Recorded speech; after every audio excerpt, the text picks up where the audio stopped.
సంగారెడ్డి జిల్లా పటాన్ చెరువు మండలం బీడీఎల్ బానూర్ పోలీస్ స్టేషన్ పరిధిలో ఆస్తి పంబరం కలకలం రేపింది. పాటం గ్రామం సర్వే నెంబర్ 264-265 భాషా మెంచల్లోని ఓవర్ హెడ్ వాటర్ ట్యాంక్ నీటిలో ఓ ఆస్తి పంజరం లభ్యమైంది. 3 నెలల క్రితం వ్యక్తి మరణించి ఉంటాడని పోలీసులు అనుమానం వ్యక్తం చేస్తున్నారు. ఘటనా స్థలాన్ని పరిశీలించిన పోలీసులు మరణించిన వ్యక్తికి సంబంధించిన బ్యాగ్తో పాటు వస్తువులను స్వాధీనం చేసుకున్నారు. సిఐ వినాయక్ రెడ్డితో పాటు ఏరియా ఆసుపత్రి డాక్టర్తో పోస్టుమార్టం నిర్వహించారు. ఘటనపై కేసు నమోదు చేసుకుని పోలీసులు దర్యాప్తు చేపట్టారు.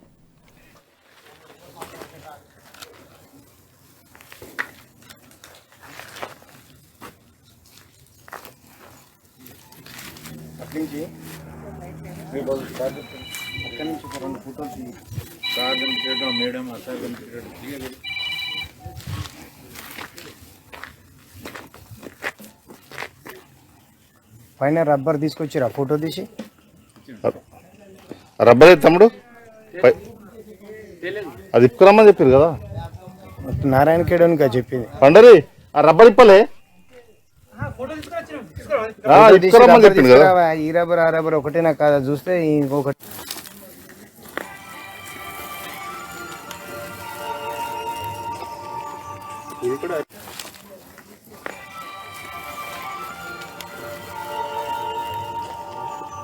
ఇది కూడా రిబ్స్ తోటే వేస్తాం.